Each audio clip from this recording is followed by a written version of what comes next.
Hello. Hi.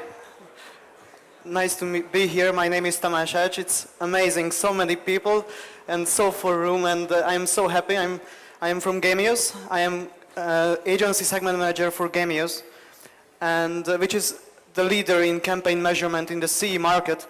And I would like to speak today about new way of campaign measurement. And I have my friend here, he will introduce himself, Peter, and he is the media buyer, and he will speak about how to apply this kind of new media measurement in the case of online advertising.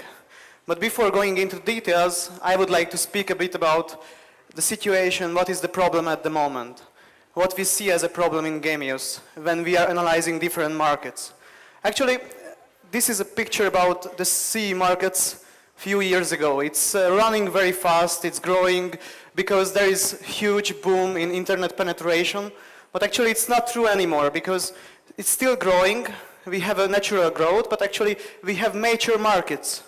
We have 40 to 50% penetration at least in all the CE markets. We have online ad spends on the level of 17%. Like the share of online ad spend is at least 17% in all the markets. So it's not growing that fast anymore. And it's growing faster than Western Europe, but not that fast anymore. It's also quite crowded. Yes, we have more players, more publishers at the moment. We have new players who are taking the growth, like international players like YouTube, like Facebook, Google, and the growth which is realized on local markets is taken by these international players. So actually we need to find new sources to increase the advertising budgets. And how we can do it? Actually, we need to find some new channel which is big, which is something which is not really touched by online advertising at the moment. And this is, I would say TV, but rather it's about branding advertising. Yes, online advertising is mainly different than branding advertising, the goals. Classic online advertising has more like performance goals. We need to give strong arguments to advertisers for their branding campaigns to bring to the online. Me as a research company, I can give only research arguments. But first let me just give you some how I see what kind of measurement we do in online advertising at the moment. We mainly measure these performance metrics like clicks, conversions, and also we measure reach, yes, and frequency, which is important for advertisers, but we don't do it really. We measure usually cookies in our advertising campaigns. Cookies, what does it mean, cookie? Cookie means browsers, browser profiles, but it does not mean people. Actually, I just made the research before I came here to this conference, and I was investigating what is the ratio of cookies and real users on average in an advertising campaign, and I found that on average 2 cookies represent 1 real user. So if you want to reach 10 million people, then you need to reach 20 million cookies. If you want to reach 1 million people, you need to reach 2 million cookies. If you optimize your campaigns for a frequency 5 and you just optimize it for cookies, then you will have a frequency of 10. And you are wasting every second cent in your advertising campaign. So actually, we need to measure people. And what we would like to speak about today is measuring target group audience. And hello everyone. I was listening to Matt's presentation, and listening to Matt's presentation is great fun. Talking about him is not that much fun. It's very difficult. But so I'm Péter Juhász. I'm from Hungary as well, and I was working for Procter & Gamble, for P&G for more than 10 or almost 10 years. I'm just quitting and moving to the biggest telecommunication company in Hungary. And I'm also co-leader of the Hungarian IAB Advertisers Club. So I know pretty much the advertiser side. And just to comment on what Matt said, he asked how many of you work for big companies. And I used to work for a big company, like 300,000 people. And when you go for an interview, keep all what Matt said in your head and in your mind, but never mention during the interview, because if you say that the best strategy is not having a strategy, I don't think you will qualify for interview for P&G, because P&G is like IBM, know your strategy and execute it. But just to save strategy and strategic thinking, I know that Matt is very provocating and that's good, but P&G has basically the same strategies for 175 years that starts with listen to consumer and innovate products, use branded products, high quality products. So what I'm saying is that having very top line strategies is a key to survive. And P&G has been surviving for more than 175 years. But that will not help you to improve. And what I also say about P&G is this is one of the reasons I'm leaving, because as Einstein said, if you do the same, then expect the same results. And if you work for a huge company like P&G, which is on the stock market, and you have to deliver the numbers, then you cannot fail on your core business. So you have to execute the strategy year by year, quarter by quarter, to make sure that guys are happy on Wall Street. But that can be a strategy to have an innovation fund, like 10% of your total budget. And this project, what we've done with Game Use, is actually one of these innovation projects. So I used to be the communication planning leader for P&G Central Europe South, and we spent 70% of our media budget on TV. We always say that no marketer has been fired because of putting a TV copy on air. So it's really an easy way of advertising. And it's easy because it's easy to sell your top management. Because very simple, you have GRPs, you can buy campaigns for reach and frequency. It's like the Route 66, you cannot be lost. And when you think about online, you have so many measures, so many ways, but it's very easy to be lost. Sorry.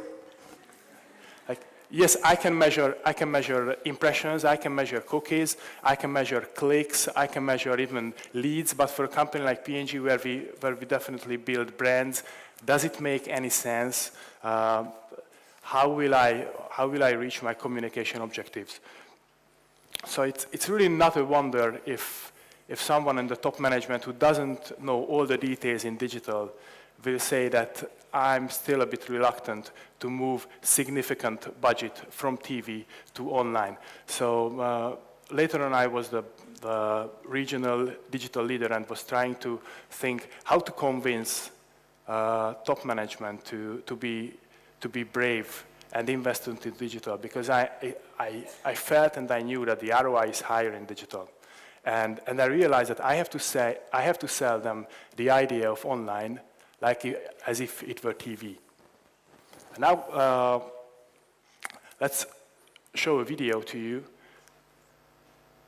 You may have seen it. I think it's quite new, but spreading very fast. The viral video. Millions of views, millions in sales. What's their secret?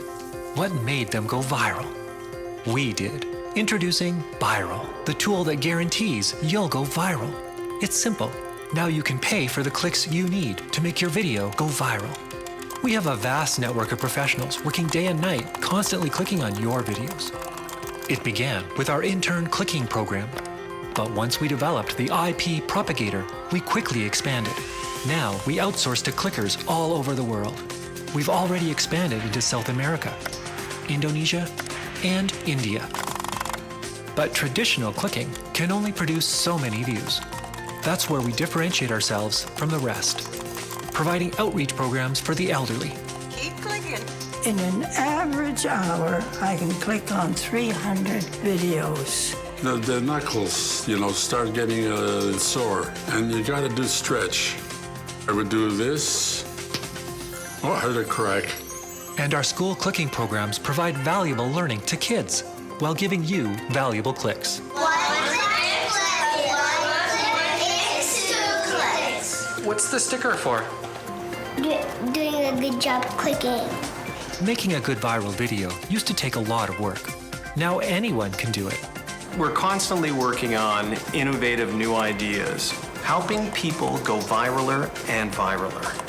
And we also have a new app. It's called the CL app, so you can click on the go. Actually, Ian, you've got the clap on your unit, correct? Absolutely. Okay. So we utilize the product here in the office as well. Once we bypassed the viewing process, our world opened up. Anywhere there's a button, we can be collecting clicks. Elevators, pin pads, whack-a-mole. A lot of people don't realize that they are clicking. For instance, the button at a crosswalk. When you hit that, you're helping videos to go viral. One day we won't need the viewer. These days, views are everything. Don't underestimate what a viral video can do for your brand. Success, awards, what are you waiting for? Why hope it'll go viral when you can guarantee it with Viral?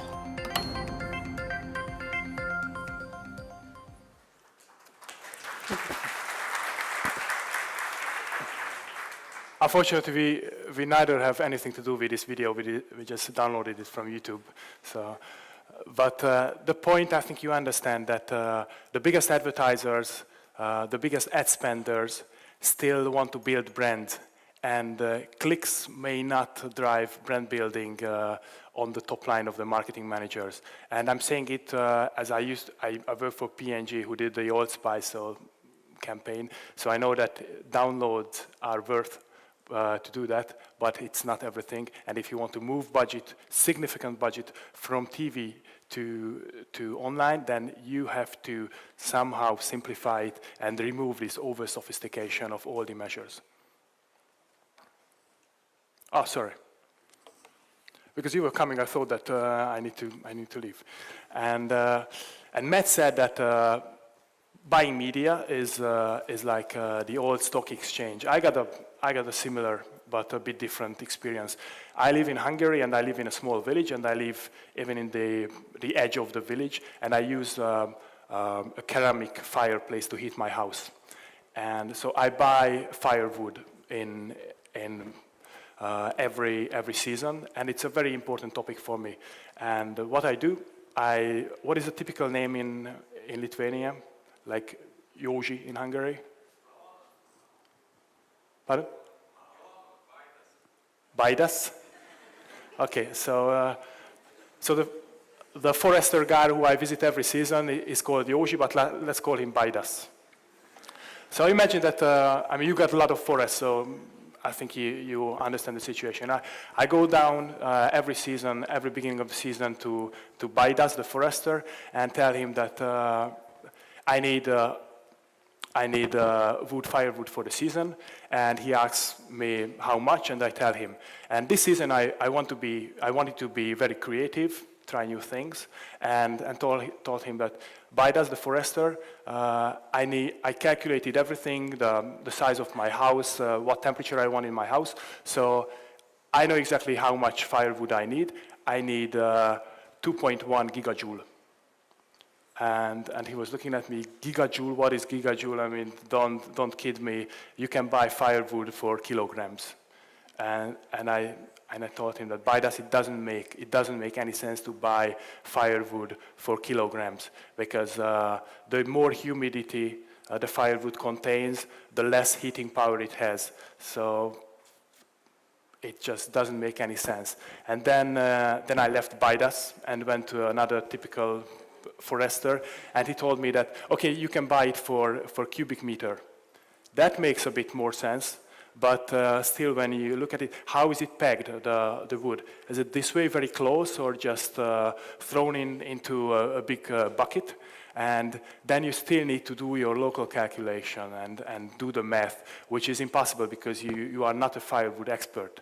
So I want to buy firewood for giga or megajoule. But that's impossible. And currently in Central Europe, buying online is in the same level than buying firewood, I think. And this is what I wanted to change. I couldn't change Baidas, the forester, so I did the mathematical calculations and I bought it for kilograms. But I really want to change how we approach online purchasing, at least in Central Europe. And on a conference in Hungary, I said the same story about Baidas, the forester, and I was sitting with two guys, one from Gemius, the ad server company, and one a publisher. And I told them, and then Géza from Gemius said that I told them that I want to make it simply buy online on reach and frequency basis. And Géza said that we can do that. And then the publisher guy said that if game use can provide the data, I can give you the inventory. So we got the data, we got the inventory, I got the money and the intention to do it. And we agreed on the spot on the conference to let's try to buy something like online GRP, so buy on reach and frequency basis. And we felt like these guys very important.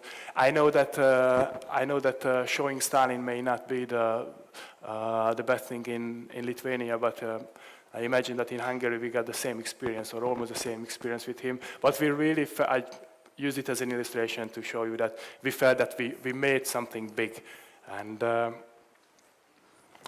Yes. and then we made it. Actually, Peter started downstairs because he has long legs. And it's difficult for me to get up, but I made it. Okay. Sorry for this technical. So I wanted to reflect to Peter that he wanted to measure campaign. He wanted to buy media online the same way like he's buying TV. And Geza was my colleague from Hungary, was said that it's possible in game use. And I wanted to just spend 1 minute to argue why game use. Because Game Use is the company who is doing online audience measurement in over 30 markets, in all the CE markets, in countries like Poland, like Turkey, so in very well-developed markets. And what is important from this is that actually this circle that Peter was always saying to me that it's very important for him that he's seeing some options before the campaign, for example, how the reach building will happen. And he wants to see the same after the campaign. And if we are using different source of data, then it's actually impossible. So it's important, the consistency between the planning data and between the data after the campaign. And how we do it actually in Game Use. Just very briefly, the method. Actually, we are ad serving company as well, as Peter said, and we are tracking every single impressions of advertising campaigns. And at the same time, we are audience measurement company, and we have panels in all the CE region. And we are matching users from the panel with the advertising campaign data. And this is how we can identify the users who were reached by the campaign and who were interacting with the campaign. Yeah, so we ran a test campaign on a feminine hygiene brand where the target audience was very narrow. So difficult to reach with TV, but relatively easy with online. And my objective or my request towards the publisher and Game Use was to predict and show in post buy what was the absolute reach and what was the reach and frequency. So very basic measures, but quite innovation in online.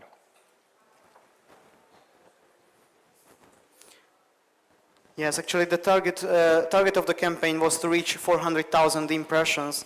And the result was very simple because we managed to reach 423,000. We were just monitoring how the campaign is running, and we stopped when it reached the number and declared as finished and successful. And what was also important that we managed to measure the reach in the target audience and also the frequency, what is really great because we calculated into the frequency optimization, the ratio between real users and cookies, real internet users and cookies, and actually we managed to reach approximately the optimal 3 frequency for Procter & Gamble because we optimized for lower cookie frequency. So actually we made Peter happy. This is not Peter, but you see Peter is also smiling. So we made Peter happy actually. This is a second campaign which was run on the same portfolio in Hungary, which was also purchased, but not by target group impressions, but target group reach. The target audience was 1839 and it was a telecommunication company.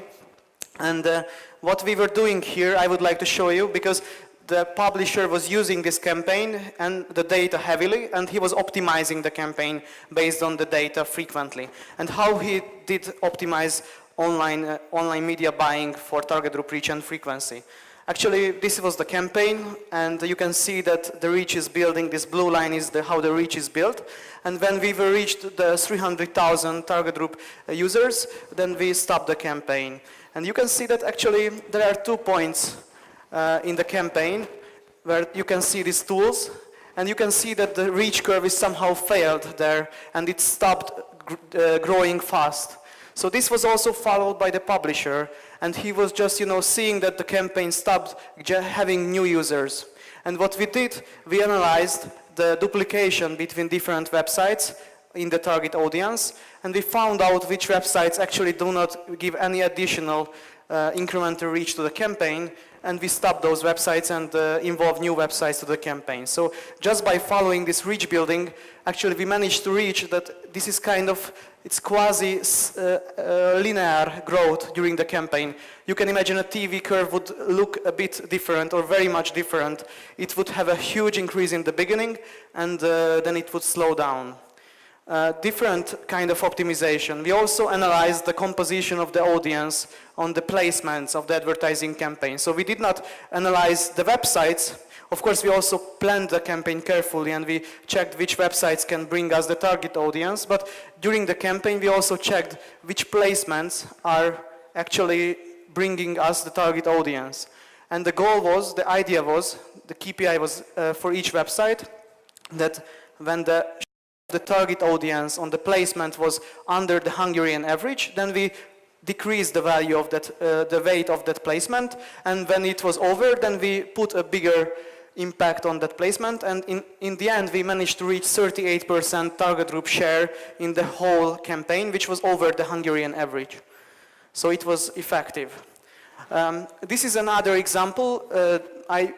You might know Ebola Play, which is a video network. It's a sales house as well, which is in the whole CE region. You can see the orange map. And what was their experience? They started to use our service in August 2012. And what they mentioned to me that actually they managed to increase by optimization of, they have 300, 600 websites in every campaign. And they are also analyzing where they reach the target audience. They don't sell target audience, but they promise to the advertiser that they will have a high share of this target audience. And what they experienced is that this optimization also increased engagement with the creative of internet users. So they experienced that the play rate of their videos, because they are selling play button pushes, increased, and it reached 1 to 3%. If you compare it to the CTR, which is like 0.1 to 0.3%, it's a huge increase. Also, they managed to have a huge dwell time. They have videos which take 30 seconds, usually copy of TV ads, and they managed to reach a 45-second, 150% dwell time in their campaigns. So they really had a good experience that this kind of optimization helped their work as well. And I was asking publishers in Hungary what kind of media or advertisers are buying this way the advertising campaign, and it was mainly FMCG, auto, and telecommunication. So not only FMCG. So in TV, it's a common sense that you show your TV ad, or the TV channel shows the TV ad for a target audience with high affinity, because advertisers do not pay for those viewership, which is not in my target audience. This is the logic of GRP. I'm sure that you are familiar with it. But in online, you don't have it. You pay after every single impression. And why this new purchasing technology or purchasing way is better for the advertisers? Because I pay only for those impressions which reach my target audience. And obviously, then the affinity goes higher, because what the publisher does, than what Tamás described, that the publisher looks at it and he realizes that only 30% of the impressions were in the target audience, so definitely they need to change their portfolio where they show the ads. So my affinity will go up, and if the affinity goes up, then the impact of my ads will go up dramatically, as Tamás showed the results. The dwell time goes up, even the click-through rate goes up. So at the beginning and in the post-buy, I can plan my budget, my reach and frequency more accurately. So online will be a bit similar to TV, which I know that at the first sight it sounds a bit awkward, because it should be much more sophisticated than TV. But remember, I think we still buy online like firewood. So at the bottom line is that it's a better and more targeted, more effective way of advertising. It's clear that it's better for advertisers, but is it better really for media, for publishers? And I think that's an evolution. So at the beginning, it's a lot of hustle, because you need to rethink your whole selling strategy.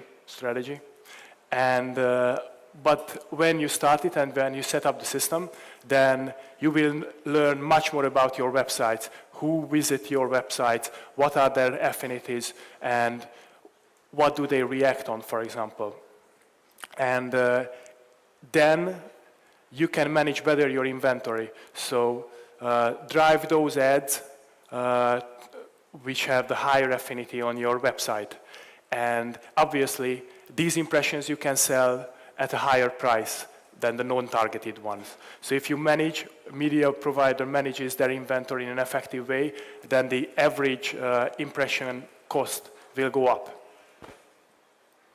And with this way, how you can convince the marketing directors that online can be purchased as simple and as transparent as TV, then budget will transfer from TV to online.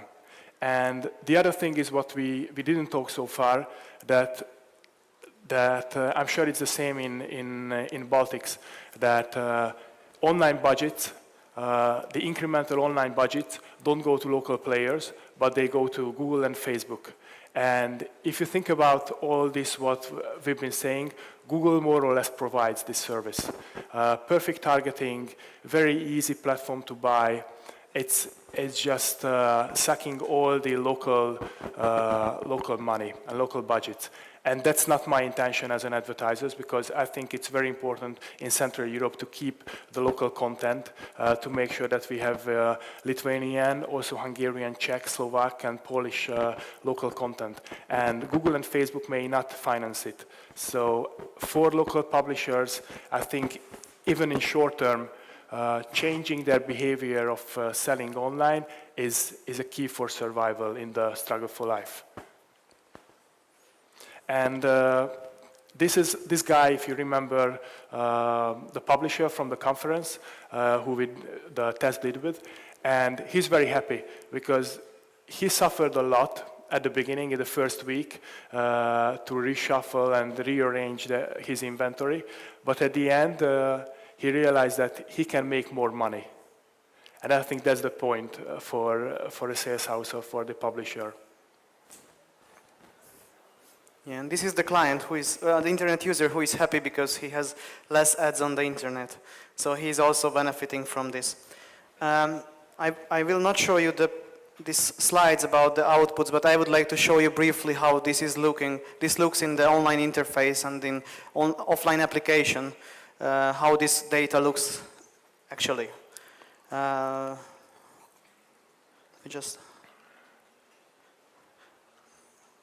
This is Gameo's direct effect. Who is, please, I know that we have this poll, but let's be a bit old school. Can you please raise the hand whoever logged into this interface? Oh, quite many people. So this is the interface where campaign measurement can be online. And I would like to show you just a campaign with data about demographics. I would like to show you how it looks online. It's updated every day on average, according to our experience, and it's showing information about the target audience, how the reach and frequency is built in the campaign. So you can see we have these specific target groups, which are predefined by the system, like age groups 15, 24, 25, 34, and you can exactly see how many real people, not cookies, your advertising campaign reached. And also you can see the composition of the audience, so you can see that actually 53% of the reached audience were female, while 46% were male. If you want, you can also create your own target audience, where you can define the gender, the age, education, and updated data. You can follow the reach and frequency of your advertising campaigns. We already have some predefined groups here. The other thing I would like to show you is, maybe I can change the resolution.